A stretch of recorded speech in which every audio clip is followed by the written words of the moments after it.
അപ്പോൾ hello guys, welcome back to my YouTube channel. അപ്പം ഞാൻ വന്നിട്ടുള്ളത് മേജർ സ്പെഷ്യൽ മീൻ പൊള്ളിച്ചതിൻ്റെ റെസിപ്പി ആയിട്ടാട്ടോ. അപ്പോൾ ആദ്യം നമ്മൾ കുറച്ച് വെല്ലുള്ളി ചോപ്പ് ചെയ്തത്, പിന്നെ തക്കാളി ചോപ്പ് ചെയ്തത്, പിന്നെ അതിന് വേണ്ട ആവശ്യമുള്ള മസാലകൾ, ഉപ്പ്, പിന്നെ കുരുമുളക് പൊടി, പിന്നെ മുളക് പൊടി, മഞ്ഞൾപ്പൊടി, മല്ലിപ്പൊടി.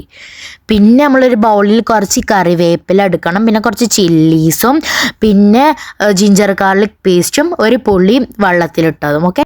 പിന്നെ നമ്മൾ പാനിലേക്ക് കുറച്ച് ഓയിൽ ഒഴിച്ചിട്ട് വെല്ലുള്ളിയും തക്കാളിയും പാടെ ഇട്ടിട്ട് നന്നായി ഇളക്കി കൊടുക്കണം കേട്ടോ. അതിൻ്റെ ഒരു പച്ചമണം മാറുന്നത് വരെ നമ്മൾ ഇളക്കി കൊടുക്കണം. അടുത്തതായിട്ട് നമ്മുടെ ഈ ഒരു ഇതിലേക്ക് ജിഞ്ചർ ഗാർലിക് പേസ്റ്റ് ആഡ് ചെയ്തിട്ട് നന്നായിട്ട് ഇളക്കി കൊടുക്കണം കേട്ടോ. അതിൻ്റെ മണം ഒന്ന് നന്നായി ഫ്രഷായി വരുമ്പോഴത്തേന് നമ്മൾ അത് നന്നായി ഇളക്കി കൊടുക്കണേ.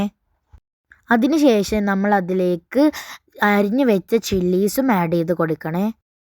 നെക്സ്റ്റ് കുറച്ച് കറിവേപ്പിലയും കൂടി ആഡ് ചെയ്യണേ. പിന്നെ അതിലേക്ക് നമ്മൾ ആവശ്യമുള്ള സ്പൈസസൊക്കെ ആഡ് ചെയ്യണം കേട്ടോ. നമ്മൾ ഈ മസാല നന്നായി മിക്സ് ചെയ്ത് കൊടുക്കണം. അതിലത്തെ നമ്മൾ ആഡ് ചെയ്ത സ്പൈസസൊക്കെ നന്നായിട്ട് അതിൽ പിടിച്ചിട്ട് അതൊന്ന് ഉടഞ്ഞ് വരണം കേട്ടോ. നമ്മുടെ സെറ്റായി വന്ന ഈ ഗ്രേവിയിലോട്ട് നമ്മുടെ പുളിവെള്ളം നമുക്ക് ആഡ് ചെയ്ത് കൊടുത്തിട്ട് നന്നായി മിക്സ് ചെയ്ത് കൊടുക്കാം. ഇത് വറ്റി കിട്ടണത് വരെ നന്നായി ഇളക്കി കൊടുക്കണം കേട്ടോ. അപ്പോൾ ഗൈസ്, നമ്മുടെ മസാല ഏകദേശം റെഡി ആവാനായിക്കണു. അപ്പോൾ നന്നായി ഇളക്കി കൊടുക്കാം. നമ്മുടെ വറ്റണത് വരെ ഇളക്കി കൊടുക്കണം കേട്ടോ. അപ്പോൾ ഏകദേശം വറ്റി കിട്ടിക്കണു. ഇതിൽ വെള്ളമൊക്കെ ഒന്ന് പൊയ്ക്കണു. അപ്പോൾ നമുക്ക് നന്നായി ഉടച്ചെടുത്തിട്ടൊന്ന് ഇളക്കി കൊടുക്കാം. അപ്പോൾ നമ്മുടെ മസാല ഇവിടെ റെഡി ആയിക്കണു കേട്ടോ. അപ്പോൾ ഗൈസ്, നമ്മളൊരു പ്ലേറ്റിലേക്ക് കുറച്ച് മഞ്ഞൾപ്പൊടി,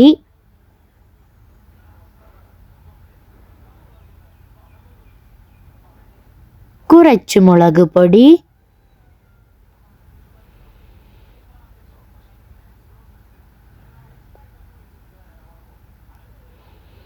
കുറച്ചുപ്പ്,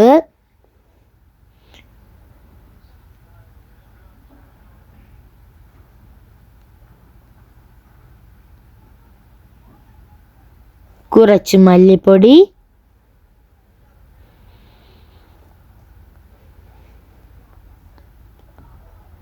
പിന്നെ അറ്റ് ലാസ്റ്റ് നമുക്ക് പെപ്പർ പൗഡറും കൂടി ആഡ് ചെയ്ത് കൊടുക്കാം. പിന്നെ അതിലേക്ക് 2 ലെമൺ നമുക്ക് കട്ട് ചെയ്തിട്ട് ആഡ് ചെയ്ത് കൊടുക്കാം കേട്ടോ.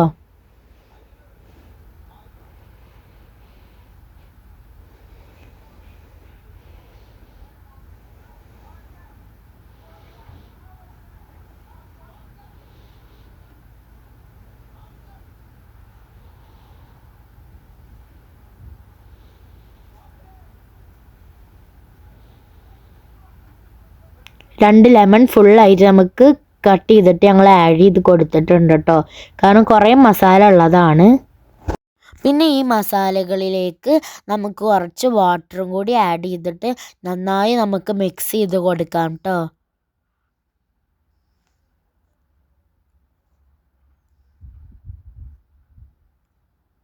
അപ്പോൾ ഗൈസ്, ഞങ്ങൾ ഒരു 8 മീൻ എടുത്തുക്കണം കേട്ടോ. അപ്പോൾ ഗൈസ്, ഞങ്ങളിതിലേക്ക് ആഡ് ചെയ്തത് ഞങ്ങൾ നെസ്റ്റോന്ന് വാങ്ങിയ നെഹ്റൂർ ഫിഷ് ആട്ടോ. നിങ്ങൾക്ക് ഏത് ഫിഷ് വേണമെങ്കിലും ആഡ് ചെയ്യുക. ഏത് ബിഗ് ഫിഷ് ആച്ചാലും കുഴപ്പമില്ല. കരിമീനോ അങ്ങനത്തെ ഏത് മീനാച്ചാലും കുഴപ്പമില്ല. എല്ലാ വലിയ മീനാച്ചാലും നല്ല ടേസ്റ്റ് ഉണ്ടാവും.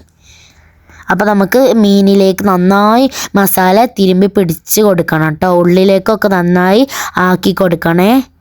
അപ്പോൾ ഞങ്ങൾ ഇവിടെ കുറേ ആൾക്കാരുള്ളതുകൊണ്ട് കുറേ മീൻ എടുക്കുന്നുണ്ട്. നന്നായി മസാലയൊക്കെ അതിൻ്റെ ഉള്ളിൽ പിടിപ്പിച്ച് കൊടുക്കണം.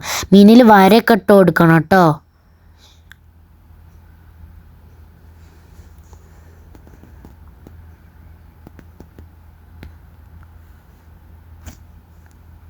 അപ്പോൾ നമുക്ക് മാരിനേറ്റ് ചെയ്ത ഫിഷ് ഒരു 10 മിനിറ്റ് റെസ്റ്റ് ചെയ്യാൻ വെക്കാം കേട്ടോ. പിന്നെ നമുക്കൊരു ഫ്രൈ പാൻ എടുത്ത് അതിലേക്ക് നമ്മുടെ ഓയിലും പിന്നെ കുറച്ച് കറിവേപ്പിലയൊക്കെ ഇട്ടിട്ട് നമ്മുടെ എല്ലാ ഫിഷും ഒന്ന് പൊരിച്ചെടുക്കാം കേട്ടോ.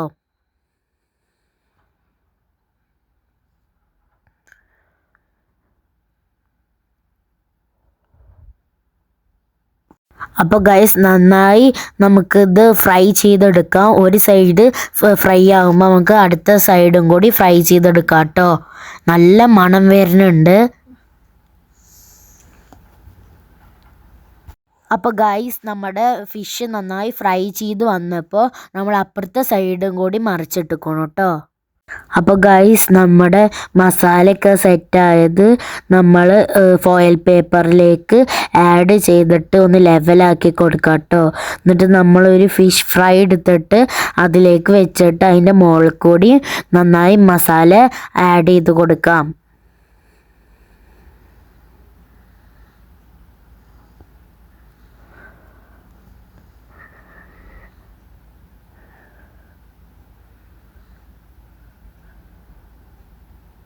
നമ്മൾ നന്നായി ലെവൽ ചെയ്ത് കൊടുക്കണം കേട്ടോ.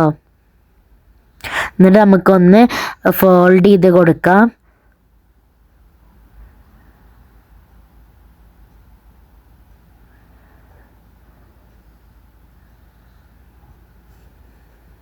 അപ്പോൾ ഗൈസ് ശരിക്കും വാഴയിലയാണ് വേണ്ടത്. പക്ഷേ ഞങ്ങൾക്ക് ഇവിടെ വാഴയിലയൊന്നും ഇല്ലല്ലോ സൗദിയിൽ. അപ്പോൾ ഞങ്ങൾ ഫോയിൽ പേപ്പറാണ് എടുത്തേക്കണത്. നിങ്ങൾ നാട്ടിലുള്ളവരാച്ചെങ്കിൽ നിങ്ങൾക്ക് വാഴയിലയൊക്കെ യൂസ് ചെയ്യാം കേട്ടോ. അപ്പോൾ എല്ലാ ഫിഷുകളും നമ്മൾ ഫോൾഡ് ചെയ്ത് വെച്ചേക്കണം കേട്ടോ. അപ്പോൾ നമുക്കൊരു ദോശച്ചട്ടി, ഒരു ഇരുമ്പ് ചട്ടിയൊക്കെ എടുത്തിട്ട് അതിൻ്റെ മുകളിൽ നമ്മൾ ഈ ഫോൾഡ് ചെയ്ത് വെച്ച ഫിഷ് നമുക്ക് വെച്ച് കൊടുത്തിട്ട് ഒരു സൈഡും രണ്ടാമത്തെ സൈഡും നമുക്ക് അങ്ങോട്ടും ഇങ്ങോട്ടും മറിച്ചിട്ട് ചെയ്ത് കൊടുക്കാം കേട്ടോ.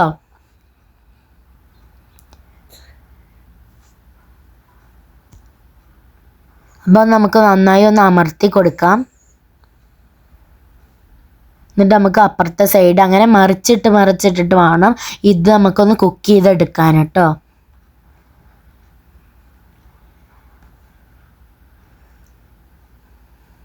നിങ്ങൾ വാഴയിലയിൽ ചെയ്ത് വെച്ചെങ്കിൽ ഭയങ്കര ടേസ്റ്റായിരിക്കും. അത് ഓപ്പൺ ചെയ്യാനൊക്കെ ഭയങ്കര രസമായിരിക്കും. എന്നാലും ഫോയിൽ പേപ്പറിലും ടേസ്റ്റ് ഉണ്ടാവും കേട്ടോ. അപ്പോൾ നമ്മുടെ 8 ഫിഷുകൾ നമ്മളിവിടെ പൊള്ളിച്ച് വെച്ചിട്ടുണ്ട് ഗൈസ്. അപ്പോൾ ഗൈസ് നമ്മളെ ചോറിൻ്റെ കൂടെയുള്ള സ്പെഷ്യൽ നല്ല മീൻ പൊള്ളിച്ചതും കുമ്പളങ്ങക്കറിയും ചോറാട്ടോ. അപ്പോൾ നമുക്കൊന്ന് ടേസ്റ്റ് ചെയ്ത് നോക്കിയാലോ. ഗൈസ് സൂപ്പർബ് ആയിക്കോണു. എൻ്റെ എക്സ്പ്രഷൻ കണ്ടാലും നിങ്ങൾക്ക് മനസ്സിലാവില്ല എന്തൊരു രസമുണ്ട് എന്ന്. അപ്പോൾ ബൈ ബൈ.